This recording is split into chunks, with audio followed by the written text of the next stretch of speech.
With the stroke of a pen and in under a week, the United States Agency for International Development has all but vanished.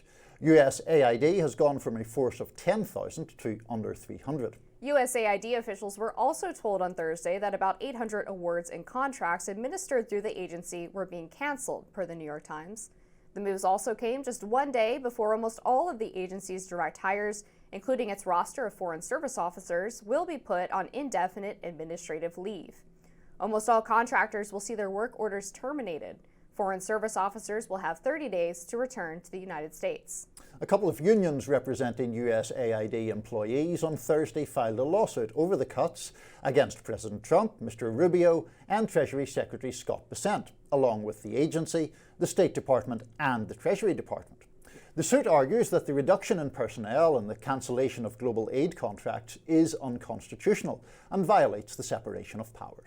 Secretary of State Marco Rubio defended the administration's move. Let's watch.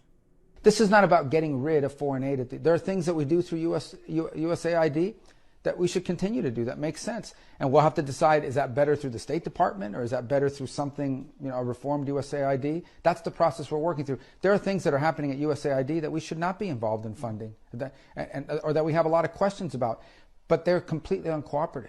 So we had no choice but to take dramatic steps to bring this thing under control. Reactions from all sides have poured in. Former administrator and Pulitzer Prize-winning author Samantha Power turned to the New York Times to voice her outrage. Her op-ed is entitled "I Ran USAID, Killing It is a Win for Autocrats Everywhere." Power wrote, quote, "I am not surprised that the attacks are being cheered by Moscow and Beijing. They understand what those seeking to dismantle the agency are desperate to hide from the American people. USAID has become America's superpower in a world defined by threats that cross borders and amid growing strategic competition." Former President Barack Obama backed up this point with this tweet: "USAID has been fighting disease, feeding children and promoting goodwill around the world for 6 decades. As this article makes clear, dismantling this agency would be a profound foreign policy mistake, one that Congress should resist." Other Democrats also came out in defense of the aid agency. Senator Chris Murphy spoke to CNN and said this. What the Department of Defense routinely says is that if you get rid of USAID, you have to buy us twice as many bullets. Because USAID tries to combat instability around the world, tries to prevent civil conflict that would draw the United States into war. So when USAID disappears, it puts our military members at risk. Now, that doesn't matter to Donald Trump and his Mar-a-Lago crowd because their kids aren't going to serve in these conflicts. But, the folks who live with me in the south end of Hartford, it's their kids who sign up for military service. They'll be sent overseas to fight the wars that'll be caused by the growing instability. The question is, why are they doing this? Because, as you said, Jim, it used to be that there was no controversy over USAID. It was just smart for us to spend money around the world to try to combat terrorists in China and Russia. I think some of this agenda is pretty simple. The biggest beneficiary of USAID disappearing is China, because China now doesn't have anybody contesting their non-military influence around the world. Elon Musk has huge business interests in China. He sells more cars in China than any country except for the United States. He makes half his cars in China. He's got big issues that are open with the Chinese government. China delights at the disappearance of USAID, and that may benefit Elon Musk's bottom line. Elon Musk posted on X earlier this week that USAID must die. Conservative influencer Michael Schellenberger had this to say earlier in the week. "It's outrageous Trump shut down USAID, say leaders of the foreign policy establishment. It's not. Voters elected him to dismantle rogue deep state agencies like USAID, which turn the tactics of censorship, regime change, and counterinsurgency against the American people."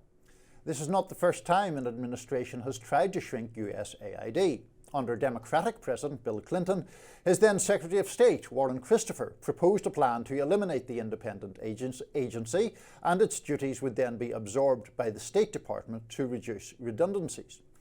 Conservative Senator Jesse Helms lobbied hard for this move at the time. In the end, the administrator, Brian Atwood, threatened to quit, and that was apparently enough for then Vice President Al Gore's Reinventing Government team to leave it alone. So I suspect we'll have sort of a philosophical difference here, I think Amber. so. I will listen to what you have to say about reducing government costs and all of that. My basic argument is that the United States has a legitimate self-interest in fostering stability, in fostering goodwill, in not leaving the field so other adversarial powers like China can come in and essentially buy influence in other places, and that therefore there is a absolute validity to the broad themes of what USAID does, even if there are instances where it could be more efficient, as Samantha Power acknowledged in that op-ed. I'm sure you have a different view. Yeah, I'm supportive of USAID providing humanitarian aid, but unfortunately, I disagree fundamentally with the idea that they have been promoting stability around the world, especially when you look at the reporting of people like Glenn Greenwald or Mike Benz, who used to serve in USAID, who have made very clear that a lot of these so-called soft power operations are fronts for the CIA.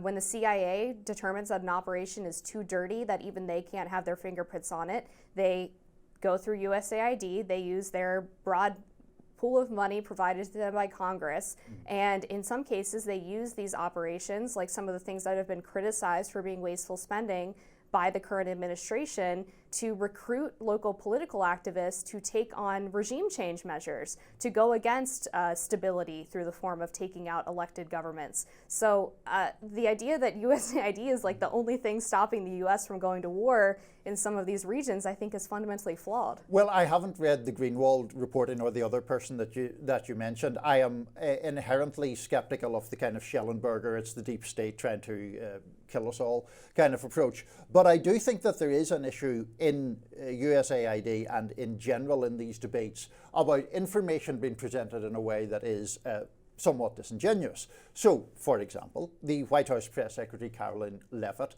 had this list that she considered to be wasteful spending. And there were a number of items on it, which I just took the top 6 or 7.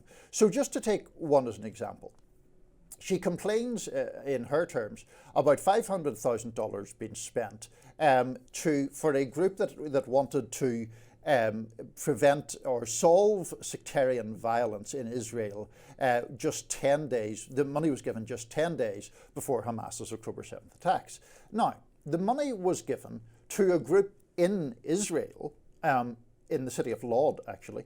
So why the implication is given that it was a waste because Hamas attacked 10 days later is just doesn't make any sense to me. And secondly, that group talks about promoting peace from the grassroots up, which is presumably what we actually want to be doing in that or any other region, given that it's $500,000 being spent here as part of the promotion of that effort, and $18 billion spent by the Biden administration in just the first year since the October 7th attacks, when it all flared up. There are a number of different examples like this, where Leavitt said, for example, that there was $6 million spent to promote tourism in Egypt. And when you look at the actual grant, it was to increase educational opportunities.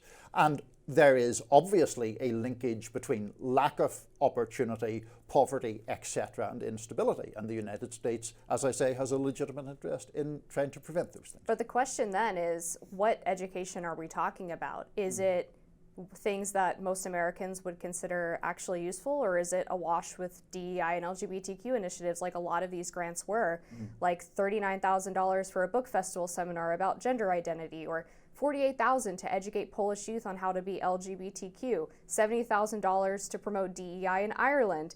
I mean, these things are by definition wasteful spending.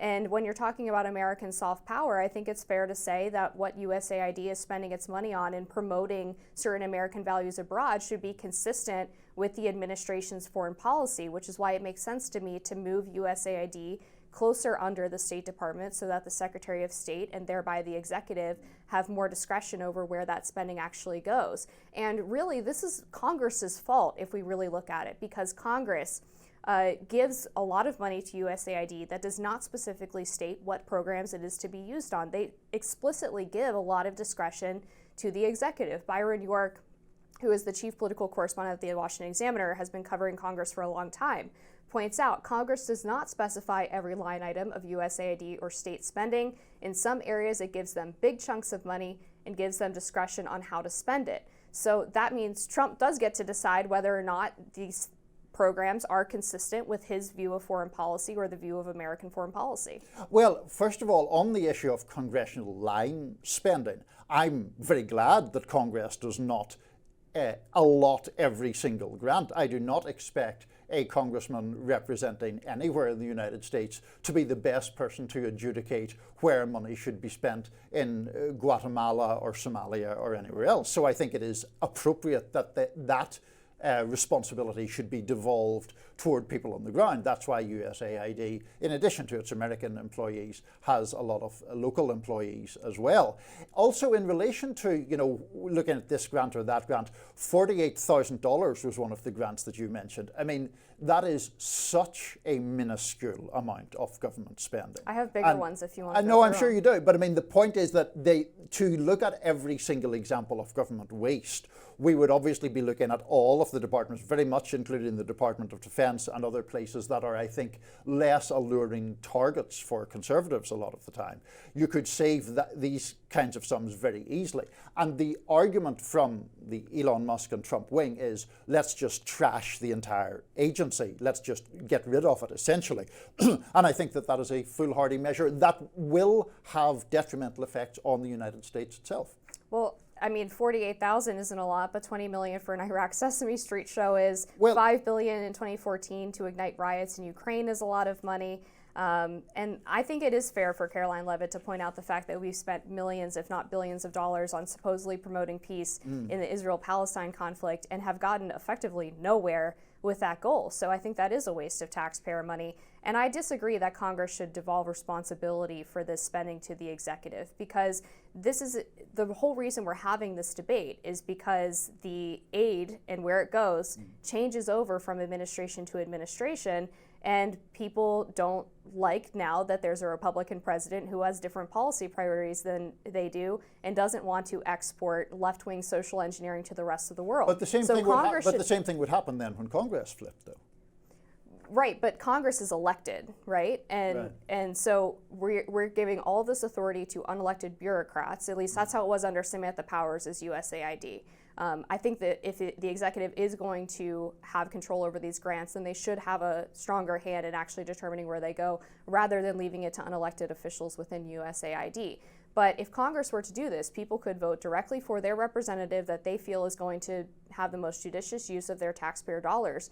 But Congress doesn't want to do line items for USAID, not because they think that the USAID bureaucrats have this amazing expertise that they can't possibly understand, and only the USAID experts know how great Sesame Street in Iraq is, but because they don't want to have responsibility when they are going up for re-election for funding these specific programs. The Sesame Street funding was intended to promote a program that would teach young Iraqi children the values of tolerance toward people of other religions and other religious sects. And I think that's an excellent idea. So I'm all in favor of Iraqi Sesame Street, but Amber isn't. Up next, we speak to an author who argues that tech billionaires bought off the media. Stick with us.